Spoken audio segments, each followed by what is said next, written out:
This time we'll have a conversation about being jealous. As anything else that the language is using, jealous doesn't exist in reality. What do you mean? What do you mean, Zevi? But there is, I know that I'm jealous of my brother. I know that my brother is jealous of me. Well, that does not exist in reality. You cannot buy 2 kilograms of jealousy. Now, here's what's so is that for human beings, jealousy exists in reality. This is something that we might call unreality, that's called jealousy, or being jealous that the human being has. So how does it work?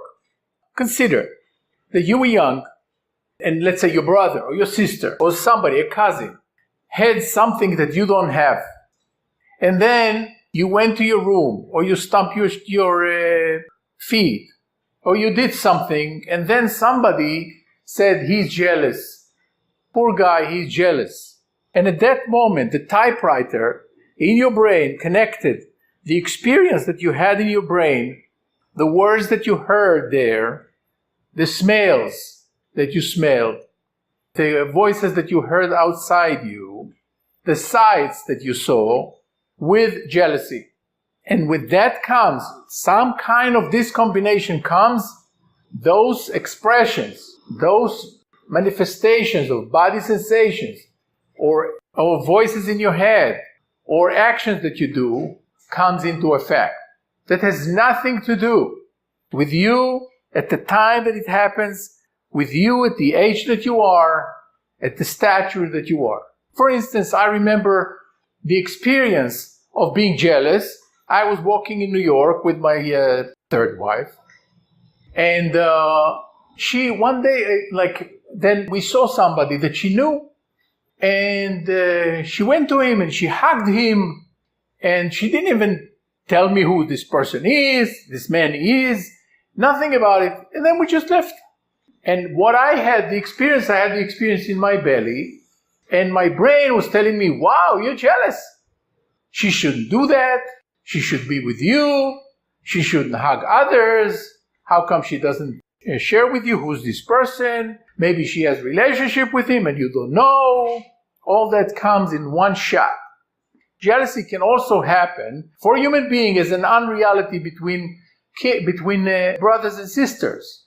So your brother, let's say that your brother hit you when you were young, and then your mother came and she was scolding you for crying rather than scolding your brother or your sister for doing what they did. And then this experience of being jealous goes throughout life. Now, what works? As usual, not to be jealous doesn't work. To change jealousy doesn't work. To fix jealousy doesn't work. To shift, transform, or anything to jealousy doesn't work. How come? It doesn't exist. There's nothing to do about it. And there is something to do with the declaration that you're done with the actions and what you're doing or not doing when you're experiencing yourself jealousy. For instance, in my case, what was jealousy is that I didn't speak to her for the next 2 hours, and she didn't know what it is, and it wasn't comfortable during dinner, and the whole evening was lost. Okay? So, what works? So, let's say that you are jealous of your brother, that your mother preferred him, didn't scold him when there was something to scold, or your parents allowed your brother to go to the college, and they said, you are a woman. I'm talking about the previous generation. Women don't go to, or girls, don't go to college. Whatever it is, you go to your brother and you say, I invented that you are privileged and I'm not. I invented that you are getting things and I'm not.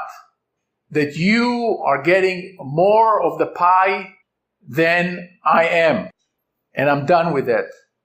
And as I created, and I had evidence, and I had all the reasons to complain about that, and be jealous, and not to talk to you about anything, and not to share my heart out with you, and not tell you how much I love you. I'm done with this game of being jealous.